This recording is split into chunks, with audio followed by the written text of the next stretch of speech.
Olá, tudo bem? Vamos falar do terceiro livro de Crônicas de Nárnia, O Cavalo e Seu Menino.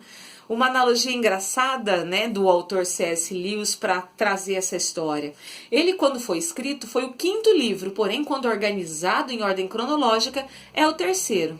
Sabe aquelas estruturas de história em que você tem um spin-off acontecendo? É aqui. Ela pode ser lida independente das outras crônicas, porque ela é muito por si. Ela tem sim uma participação importante. Nós já estamos nesse momento no final do reinado dos quatro irmãos em Nárnia. E já tinha acontecido a grande batalha, né, do leão, a feiticeira e eles, enfim. E eles estão ali, tá acontecendo uma coisa ali no mundinho deles e tal, mas a nossa história é com Shasta. Shasta foi um bebê encontrado na beira de um rio, um pescador muito grosseiro, muito mal educado, encontra esse bebê, leva para casa e ele cria essa criança e esse menino cresce achando que aquele era seu pai, a sua vida. Ele era muito mais servo desse homem do que filho, né? Ele não tinha muito amor por esse menino. E um belo dia eles recebem a visita de um Tarkaan, que é um guerreiro muito poderoso e que resolve comprar Shasta. Eles estão lá num processo de pleitear valores e o Shasta vai para o estábulo cuidar do cavalo desse guerreiro quando o cavalo conversa com ele. Ele era um cavalo diferente, ele é um cavalo falante e de Nárnia. Então ele até fala para o norte, para Nárnia, né? Enfim, ele tem o sonho de voltar para sua terra. E ele fala pro menino, pro Shasta, que ele ficando com esse cara, ele vai ser extremamente torturado. O cara é muito mal também, enfim. E esse cavalo se chama Bri. Bri orienta então Shasta como eles devem ir embora daquele lugar e como eles chegariam até Nárnia. Bri não sabe montar, Bri ensina o Shasta a montar, enfim. E eles criam um vínculo muito interessante e os dois vão seguindo seu caminho para Nárnia. Eles encontram neste meio, nesse trâmite todo, uma garota que também está passando por problemas, chama-se Aravis.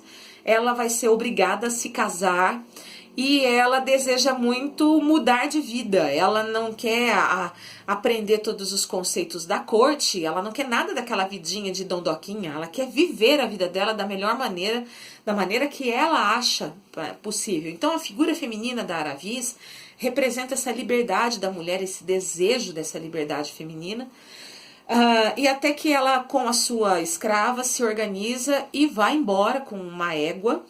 E que ela descobre que, depois a gente vai descobrindo ao longo da história, que também é uma égua de Nárnia, que é a Uin.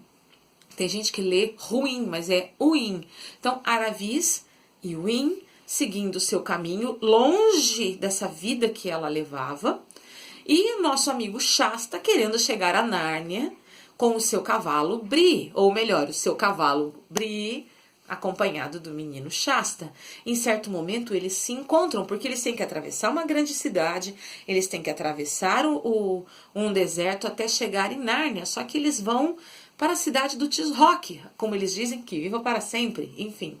Eles passam por essa cidade em que acontece uma série de acontecimentos que os separam.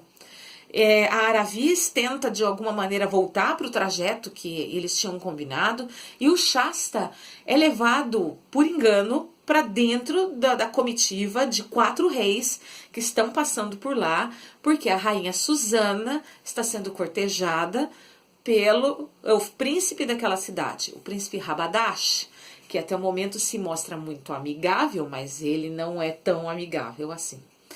Neste momento, nós temos a entrada dos 4 irmãos que conhecemos em O Leão, a Feiticeira e Guarda-Roupa. Susana, Lúcia, Edmundo e Pedro, né? Muito mais o diálogo entre Edmundo, Lúcia e Susana. O Pedro não tem tanta participação nesse momento.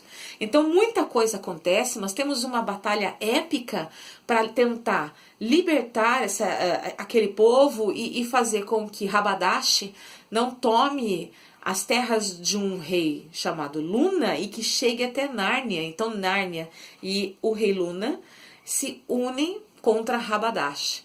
E nesse momento você me pergunta, e o Aslan? O Aslan aparece na história? Ele aparece, mas cabe a você senti-lo, você percebê-lo. O autor nos dá dicas da presença do grande Aslan em todo esse cenário da história de O Cavalo e Seu Menino. É uma história muito legal, é uma história em que você vai ver certos indícios, até foi tido num certo momento como uma obra racista, porque ele fala de um povo violento, mesquinho, difícil, de pele escura, com características árabes, enfim. Eu acho que não, eu acho que ali ele criou o seu mundo e nesse mundo ele trouxe elementos para distinguir essas raças e esses povos de Nárnia. Tem um olhar um pouco mais aberto sobre este livro, que é muito legal. Toda a narrativa é muito gostosa e aqui nós temos o audiobook disponível no canal, então se você tem algum interesse para acompanhar a história, nós já temos o audiobook aqui, acho que já consegui, até o momento em que eu postar esse vídeo, os 4 primeiros livros, e que é o nosso próximo bate-papo, O Príncipe Cáspia. A gente se vê então no próximo vídeo. Eu gostei muito dessa história, desse O Cavalo e Seu Menino, e é um spin-off maravilhoso. Eu acho que ele tem muito como andar pelas próprias pernas sem depender de personagens tão chaves como os 4 irmãos, o próprio Aslan, levando você nessa história, tá bom? Até o próximo vídeo com o Príncipe Cáspia. Tchau!